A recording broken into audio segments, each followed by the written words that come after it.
जय श्री कृष्णा, जय श्री राम। मैं संत रविनंदन जी महाराज आप सभी को एक बार पुनः हरिओम, जय श्री राम, प्रणाम। गोविंद मेरो हैं, गोपाल मेरो हैं, गोविंद मेरो हैं, गोपाल मेरो हैं। आज हम आप सभी के सामने फिर से एक बार उपस्थित हुए हैं ये चर्चा लेकर के कि हमारे जीवन में गुरु की क्या महत्व है। हम अपने जीवन में गुरु की शरण में क्यों जाते हैं, अब गुरु क्यों बनाना आवश्यक है। बगैर गुरु के क्या हमारा जीवन या हमारा जो भविष्य उज्जवल हो सकता है कि नहीं हो सकता है ना। इसलिए गुरु की शरण में जाना बहुत ही, आप प्राचीन काल में जितना ही पीछे जाएंगे, प्राचीन इतिहास उठाकर देख लेंगे, बगैर गुरु के कोई भी राजघराना नहीं होता था। क्यों? कारण यही था कि बगैर गुरु के आदेश के कोई भी शुभ अशुभ कार्य वो लोग करते नहीं थे। जो गुरु कह देते थे, गुरु की वाणी ही सर्वोच्च होती थी। इसलिए हमारे शास्त्रों में है ना, गुरु की महत्ता बहुत ज़्यादा है। सिख धर्म में तो पोथी को ही गुरु माना गया है ना। अब गुरु बनाना आवश्यक क्यों है, इसका हम आपको, गुकारः त्वंधकार स्यात् रूकारः तम निरोधक। जो हमारे जीवन के जन्म जन्मांतर के अंधकार हैं, उन अंधकारों से हमें प्रकाश की ओर ले जाए, वो होता है सदगुरु। जितने भी संत महात्मा हुए हैं, जितने भी ब्राह्मण आचार्य हुए हैं, बगैर गुरु का किसी का कल्याण नहीं होता। सबको गुरु की शरण में जाना पड़ता है भैया, हाँ, जो हमें इत भव सागर से पार कर दे। मिले कोई ऐसा संत फकीर जो पहुँचा दे भव दरिया के तीर, पहुँचा दे भव दरिया के तीर। जो भव सागर से पहुँचा दे, ऐसा कोई संत महात्मा मिल जाए, हाँ, जिसको आपका अंतःकरण कहता हो, है ना, कि ये हमारे सदगुरु योग्य हैं, ये हमारे गुरु बनाने योग्य हैं, इनको हम गुरु मानते हैं। और जब गुरु मान लो ना, तब पूरी तन्मयता के साथ उनकी वाणी का अमल करना, जैसा वो कहें उन पे अडिग रहना ना। अब आजकल तो ऐसे भी लोग हैं भैया, अपनी फोटो दे देते हैं, कहते हैं जाओ मैं आपका गुरु। अरे गुरु की भी एक परंपरा होती है, शिष्य और गुरु में अगाध प्रेम होता है। आजकल ज़्यादातर तो लोग, क्या कहूँ, न कहूँ तो ज़्यादा अच्छा है, बहुत ही ज़्यादा ढकोसला होता जा रहा है गुरु और शिष्य के बीच में भी। फोटो दे के कोई गुरु की अपनी पूजा कराए नहीं। जब तक गुरु जिसे ना गुरु पूर्णिमा होती है, गुरु के जा कर के साक्षात उनके चरण प्रक्षालन करना चाहिए, उनके चरण रज को पीना चाहिए। क्या? क्योंकि हमें इस कल्पांतर का जो हमें ज्ञान मिला है ना, हमारे लिए जो गुरु ने हमारी जो आने वाली पीढ़ी है, उसके लिए, हमारे आने वाले कल के लिए हम इस शरीर को छोड़ के भी जाएंगे ना, तो उसके लिए भी गुरु ने एक पथमार्ग बना दिया है। हम उनकी अनुसरण कर रहे हैं, उनके बातों का पालन कर रहे हैं, उनके कहने अनुसार चल रहे हैं, है ना। हम जो भी कहते हैं ना, गुरु उसी को दीक्षा दे जो योग्य गुरु होता है। दीक्षा भी ऐसे ही शिष्य को देता है जो अनुसरण कर सके, जो गुरु की आज्ञा का पालन कर सके, है ना। अन्यथा जो सद्गुरु होगा, जो सच्चा ज्ञानी होगा, वो हर किसी को शिष्य नहीं बनाना पड़ता, शिष्य नहीं बनाता है। यहाँ तक कि भगवान शंकर और ब्रह्मा जी को भी गुरु की शरण में जाना पड़ा है। गुरु बिनु भव निधि तरई न कोई, जो बिरंची शंकर सम होई। बाबा गोस्वामी तुलसीदास जी बड़े भावुक तो हैं, बड़े भाव में यहाँ भी रचना कर दी भैया, यहाँ तक कि ब्रह्मा शंकर जो विरंच शंकर सम होई, भगवान शंकर ब्रह्मा को भी गुरु की शरण में जाना पड़ा, बगैर गुरु का उनका भी कल्याण नहीं है। बंदऊं गुरु पद पदुम परागा, सुरुचि सुवास सरस अनुरागा। क्या भाव दिया है बाबा गोस्वामी तुलसीदास जी ने। गुरु की शरण में जाओ और गुरु न मिले ना तो उनकी जो चरण रज है, चरण धूल है, वही मस्तक पे मिल जाए लगाने को, तो वही समझो आपका परम भाग्य है, वो होता है गुरु। गुरु न भी मिले तो उनका चरण रज ही मिल जाए मस्तक पे लगाने के लिए, क्योंकि हमारे जीवन को एक उन्होंने नई दिशा प्रदान किया है। जो अंधकार में भटकता है आदमी, इस भवनिधि में, इस मृत लोक में नाना प्रकार की अंधकार में भटकता रहता है, तो उसको अंधकार से प्रकाश की ओर ले आता है, रात्रि से सवेरे की तरफ ले आते हैं सदगुरु। श्री गुरु चरण सरोज रज, निज मन मुकुर सुधार, बरनउ रघुवर विमल जसु, जो दायक फल चाहे। तुलसीदास जी ने यहाँ पर धूल का इस्तेमाल किया। कैसी धूल? हमारा जब कभी मन मुकुर रूपी मुकुर, यानी मुकुट, हमारा मन रूपी मुकुर जब मलिन हो जाए ना कभी कभी, तो हमें धूल की आवश्यकता पड़ती है। कैसी धूल की? तो यही यहाँ में बाबा गोस्वामी तुलसीदास जी ने दर्शाया है कि श्री गुरु चरण सरोज रज, भगवान गुरुदेव की चरण धूल मिल जाए तो मिल जाए, यानी चरण धूल का रज भी मिल जाए, वह भी मस्तक पे लगा लीजिए, यानी हमारा मलिन हो जाए। जैसे हम पुराने ज़माने में कोई शीशा जब गंदा होता था तो उसको धूल से साफ कर दीजिए, कभी भी शीशा गंदा हो धूल से साफ कर दीजिए, बड़ी चमकने लगता है। ऐसे ही हमारा जब मन रूपी मलिन गंदा हो जाए ना, तो उसको चरण धूल से साफ कर सकते हैं, वो भी सदगुरु की चरण धूल मिल जाए तो।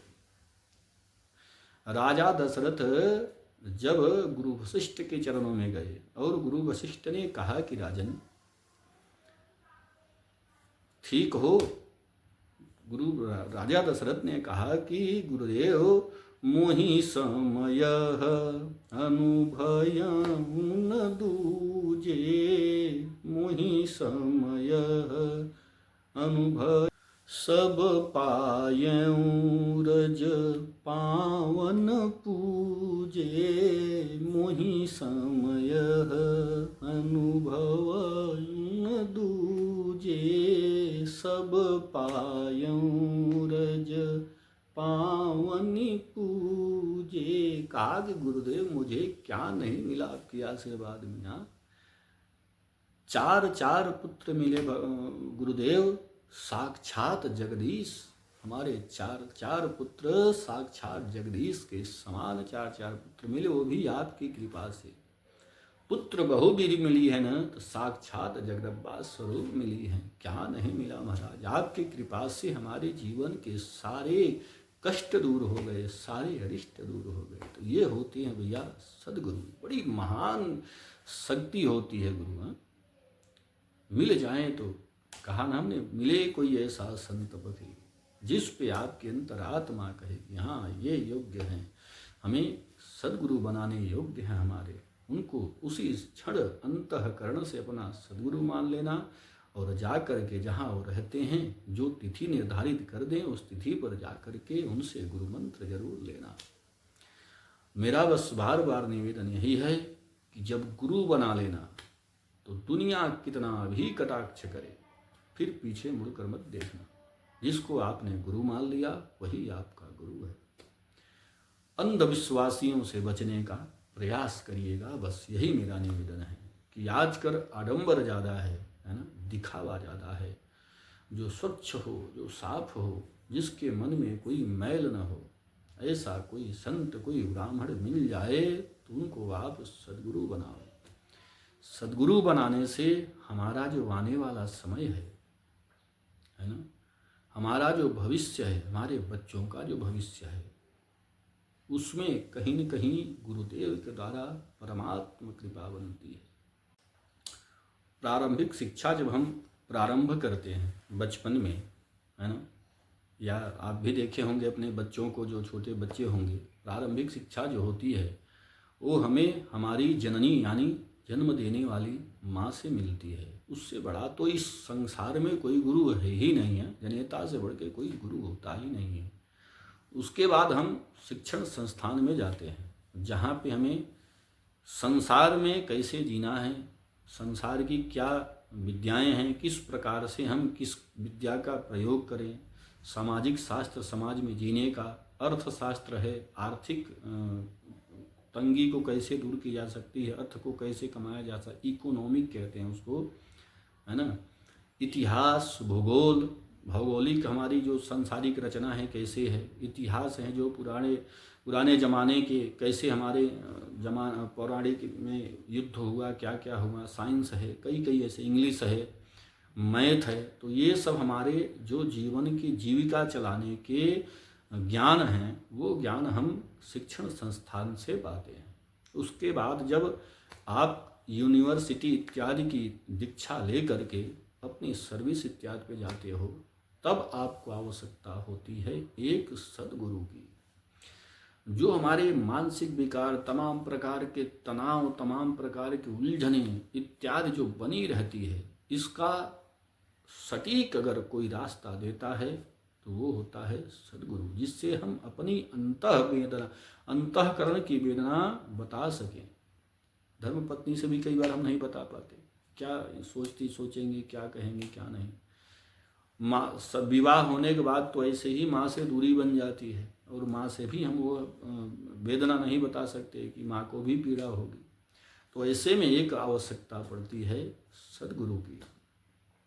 सद्गुरु की ऐसी आवश्यकता इसलिए पड़ती है कि हम अपनी अंतःकरण की वेदना को सद्गुरु तक रख पाते हैं कि सद्गुरुदेव, इसका रास्ता आप बताओ कि मुझे इस मंजिल तक कैसे अब निकलना है, या इस उलझन से कैसे निकलना है, इस मंजिल तक मैं कैसे पहुंच पाऊँ, कोई रास्ता बताइए। और जो सच्चा सद्गुरु होता है आपके हितार्थ ही हमेशा, क्योंकि संत परम हितकारी, संत कभी भी या ब्राह्मण कभी भी समाज में अहित नहीं करते, हमेशा हित की भावना ही लेकर चलते हैं।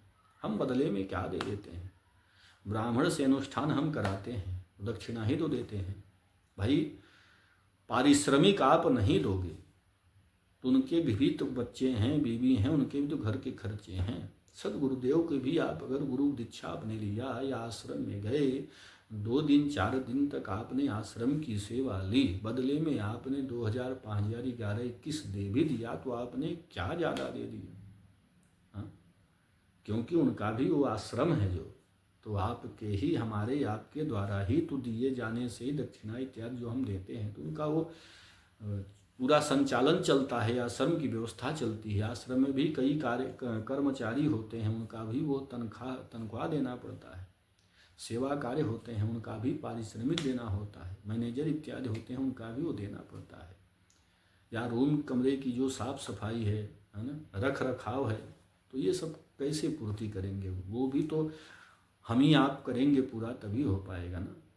तो हमारा बस तात्पर्य ये था कि किसी अच्छे सद्गुरु की शरणों में जाना चाहिए। एक उम्र तक ले लेना चाहिए दीक्षा, 25-30 के अंदर तो लेना चाहिए, क्योंकि विवाह इत्यादि जब हो जाए तो सपत्नीक ले लें तो अति उत्तम है, नहीं तो आप अकेले ले लें तो अति उत्तम है, बच्चे परिवार के साथ ले लें तो अति उत्तम है। क्योंकि जो हमारी जब विवाह होगा, विवाह के बाद अब हमारा जो वंश बढ़ेगा, तो वंश बढ़ेगा, बेटा जैसे जैसे बेटा या बेटी बढ़ेंगे तो उनको कम से कम संस्कार मिलते। क्योंकि किसी गुरु से जो जुड़ोगे तो आए दिन उनके यहाँ कोई न कोई फंक्शन, कोई न कोई धार्मिक अनुष्ठान, कोई कार्य ऐसा होगा तो आपके पास फ़ोन आएगा, तो आपके पास समय रहेगा तो आप जाओगे।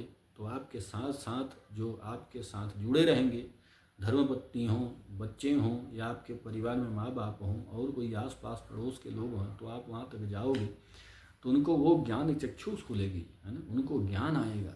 माता लक्ष्मी की कृपा बरसेगी, माँ सरस्वती की कृपा बरसेगी, बच्चों का भविष्य संवरेगा, गलत मार्ग में कभी नहीं जाएंगे। ये होता है एक सद्गुरु बनाने से हमें इतना बड़ा लाभ। इसलिए मेरा निवेदन है कि जो भी सद्गुरु न बनाए हों, कृपया सद्गुरु जरूर बनाएं और कोशिश ये करिए ब्राह्मण ही शरीर का वाला व्यक्ति हो तो ज़्यादा अच्छा है, क्योंकि ब्राह्मण शरीर से होंगे तो वो शिक्षा दीक्षा किसी योग्य गुरु से लिए होंगे, और ब्राह्मण अगर होंगे तो वो भी अच्छे आचार्य होंगे, आचार्य से भी ले सकते हैं, और अच्छे संत महात्मा जो ब्राह्मण शरीर से। ब्राह्मण क्या होता है, कहीं भी किसी का हित नहीं चाहता। कई लोग ऐसे भी होंगे जो जिसके मन में ऐसी चोट पहुँचेगी ना, क्योंकि देखिए ब्राह्मण शरीर या ब्राह्मण किसी अन्य शरीर से आपकी अहित की भावना कई बार मिल भी जाती है, लेकिन ब्राह्मण शरीर से नहीं मिलती। हाँ, संत हो कोई भी शरीर हो, अगर उन्होंने संत चोला धारण कर लिया है ना, अपने आप का उन्होंने दमन कर दिया है ना, काम क्रोध इत्यादि ये सब जो वासना संसार की हैं, सांसारिक वासना अगर उन्होंने दमन कर दिया है तो जरूरी नहीं है, फिर मैं यहाँ भी कहूँगा कि जरूरी नहीं है कि ब्राह्मण का ही शरीर हो। क्योंकि मैं ब्राह्मण शरीर इसलिए कहता हूँ, ब्राह्मण शरीर बचपन से तपाया जाता है, उसको उसी वेद शास्त्र इत्यादि में ही पिरोया जाता है, तो वो गलत कभी नहीं कर सकता। अन्य जो शरीर हैं ना, उनके अंदर क्या है कि उन्होंने संसार के तमाम प्रकार के जो कुरीतियाँ हैं बचपन से, जब भी वो संत बने तो उन्होंने देखा होता है। कई बार जिनके अंदर संत की भावना नहीं आती, ऐसी कुरीतियाँ जिनके अंदर भरी रहती हैं, तो कुसंगति के कारण, क्योंकि ये तो एक तो होता है सत्संग, उनको सत्संग नहीं मिला और बन गए गुरु दिखावे के लिए, है ना, कि मेरी पूजा करो मैं इतना बड़ा गुरु। ऐसे नहीं, ऐसे गुरुओं के पास मैं जाने के लिए नहीं कहूँगा। जिन्होंने गुरु परंपरा से चले आ रहे हों, जो जिन्होंने गुरु दीक्षा ली है, चाहे वो किसी भी बिरादरी का हो, तब वो गुरु योग्य हैं, क्योंकि वो गुरु परंपरा से आ रहे हैं। अगर गुरु परंपरा से आए होंगे, गुरु के बाद शिष्य, फिर शिष्य के बाद शिष्य, तो इस परंपरा से जो आए होंगे उनके पास अंतःकरण में मलिनता नहीं होगी, वो स्वच्छ पवित्र आत्मा होंगे। उनसे आप ज्ञान और गुरु दीक्षा ले सकते हैं, अगर वो अच्छा कार्य समाज के लिए हित कर रहे हों तो। ठीक है, मेरा बस इतना ही निवेदन है कि गुरु की शरण में जरूर जाना चाहिए। आप लोग भी जो गुरु शरण नहीं गए हों तो गुरु दीक्षा जरूर लीजिए। भविष्य में सद्गुरु हमारा हित करता है, कभी अहित नहीं करता है। ठीक है, आज के लिए बस इतना ही। जय श्री राम, जय श्री कृष्णा। मेरा नंबर है 9760805583। किसी को अगर अच्छा लगता हो तो राम कथा, श्रीमद् भागवत कथा मैं गाता हूँ। कोई भी धार्मिक आयोजन है ना, पूजा पाठ, मांगलिक कार्य कोई भी कराना हो तो आप उसके लिए भी संपर्क कर सकते हैं। हरिद्वार में कराएंगे तो भी हमारे पास ब्राह्मण देवता होते हैं। आपके घर में कोई अनुष्ठान इत्यादि कराना हो तो भी हम ब्राह्मण देवता के साथ आते हैं, और आपका अच्छे ब्राह्मणों के द्वारा ना वो अनुष्ठान पूरा कराया जाता है। करने का मेरा प्रयास भी रहता है कि किसी अच्छे योग्य के साथ बढ़िया हो, संचालन आपका कार्य अच्छा हो, है ना। और मैंने अपना नंबर बता ही दिया। मैं हरिद्वार में रहता हूँ। हरिद्वार में कोई कभी आना हो, कोई सेवा लेनी हो, किसी आश्रम इत्यादि में रहना हो, न व्यवस्था होती हो, तो उसके लिए भी आप फ़ोन कर सकते हैं। ठीक है, जय श्री राम, जय श्री कृष्ण।